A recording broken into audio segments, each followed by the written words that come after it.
ऐन मुरण्याचा खासदार हा 1,00,000 मतांनी हरला होता. बंदूक घेऊन लोक घुसलेत भाजपचे आणि त्या खासदाराला जिंकण्यासाठी डीएमवर गोळी बंदूक लावून निकाल फिरवून घेतला. हे तिथल्या लोकांनी मला सांगितलं. हे सगळं असंच चाललं आहे. दादागिरी, गुंडगिरी, धमकी, चोरी, मतचोरी, बोगस मतदार याद्या. मुंबईमध्ये 15,00,000 डुप्लिकेट मतं आहेत. 3 4 दुबार नावं, तिसऱ्यांदा नावं, चौथ्यांदा नावं, बोगस नावं. हे तर आत्ता स्क्रीनिंगमध्ये 15,00,000 सापडलेत. कदाचित हे जास्तही असू शकतील. पण त्याच्या संदर्भात तक्रार देऊनही निद्रावस्थेमध्ये असलेला निवडणूक आयोग काहीच करायला तयार नाही. उलट सत्ताधाऱ्यांना सपोर्ट कसा होईल हेच त्यांचं चाललेलं आहे. ब्रह्मपुरीमध्ये सुद्धा आमच्या मतदारसंघात बोगस ID मिळाले पोरांना, मोठे त्यामध्ये विद्यार्थ्यांना मिळाले. हे यातून हे लपून राहिलं नाही. बेईमानी करून निवडणुका जिंकायचा एकमेव धंदा आता भारतीय जनता पक्षाने उचललेला आहे. नांदेडच्या धर्माबादमध्ये राजेश पवार यांनी हजारो लोक जे आहेत ते मंगल कार्यालयामध्ये दाबून ठेवल्याचा प्रकार समजला. नांदेडच्या धर्माबादमध्ये हजार लोकांना मंगल कार्यालयामध्ये दाबून ठेवल्याचा आरोप भाजपचे आमदार राजेश पवारांनी केलंय. आरोप आहे तेच बोगस मतदान धर्माबाद नगर परिषदेमध्ये. आता त्यांना हार दिसली की ते कुठल्याही स्तराला जातील. कोणाला जीव घेऊन टाकतील, कोणाला डांबून ठेवतील, कोणाला मारून टाकतील. आता 5-5 हजाराचं पाकिट काल आम्ही पाहिलं घुगुस नगर परिषदेच्या ह्याच्यात.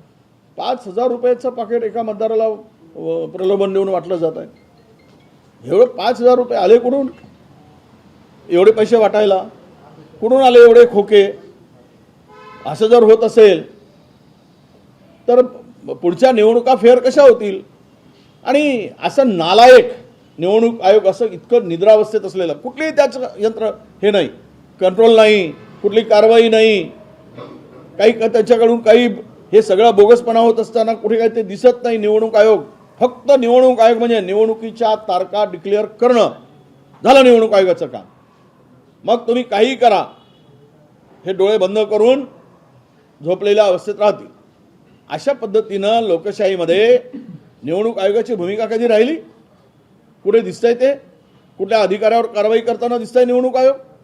हे सगळं होत असताना याला जबाबदार धरून म्हणजे संपूर्ण हे आता भारतीय जनता पक्षाची एक बी टीमच म्हणून काम करते आहे. हे आता लपून राहिलेलं नाही. अजित पवार आणि सुनील तटकरे यांची मुख्यमंत्र्यांसोबत 1 तास बैठक झाली. धर्मनिरपेक्ष मतं महायुतीकडे यावं म्हणून अजितदादा बहुतांश ठिकाणी एकटे लढतील अशी देखील चर्चा महायुतीमध्ये. यापूर्वीच माझा आरोप होता. म्हणजे रोज सकाळी उठून सत्तेसाठी एकमेकाचा मुका घ्यायचा आणि मात्र 2 हिंदुत्ववादी म्हणून एकत्र यायचा आणि तिसऱ्याने निवडणूक मात्र वेगळी लढायची अजित पवारांना. याचा स्पष्ट अर्थ आहे की स्ट्रॅटेजी आहे त्यांची.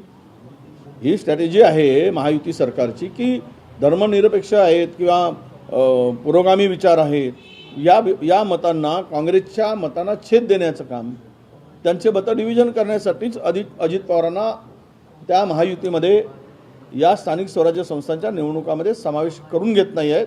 हे स्पष्ट आहे. पण अजित पवार हे सुद्धा जातीय आणि धर्मांध पक्षाबरोबर बसून हे धर्मनिरपेक्ष कसे हे लोक विचार करतील. महानगरपालिकेच्या निवडणुकीच्या पार्श्वभूमीवर 14 जानेवारीच्या पूर्वी लाडकी बहिणीचा हप्ता जो आहे तो जाण्याची हालचाली सुरू आहे. KYCला सुद्धा एक्सटेन्शन देण्यात आलेलं आहे. या सगळ्या याच्याकडे काय निवडणूक आहे ना, निवडणूक आहे. निवडणुकीच्या आधी यांचे धंदेच झाले आहेत. या सरकारचे, भारतीय जनता पक्षाच्या सरकारचे धंदे झाले. निवडणुकीच्या अगोदर सरकारी तिजोरीची लूट करून पैसे वाटायचे आणि त्या पैशातून निवडणुका जिंकायच्या. सरकारी पैशातून निवडणुका जिंकायचा नवीन फंडा भारतीय जनता पक्षाने आता तयार केला आहे आणि त्यातून निवडणूक जिंकण्याचं काम सोपं करत आहेत. हेच त्या ठिकाणी लाडक्या बहिणीच्या संदर्भात आहे. उद्या निकाल आहे आणि चंद्रशेखर बावनकुळे म्हणाले की विजयाचा गुलाल आनंद आहे आणि ज्या नगर परिषद आम्ही जिंकल्या नव्हत्या उद्या तिथे सुद्धा आम्ही झेंडा पडतो. तुम्हाला काय वाटतं विदर्भ आणि नागपूरमध्ये कुठची काय?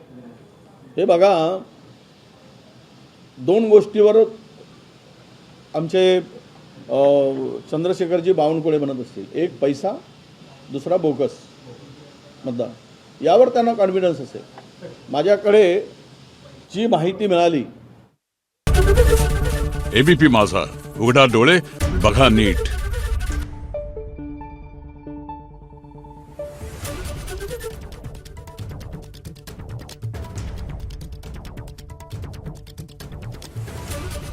you.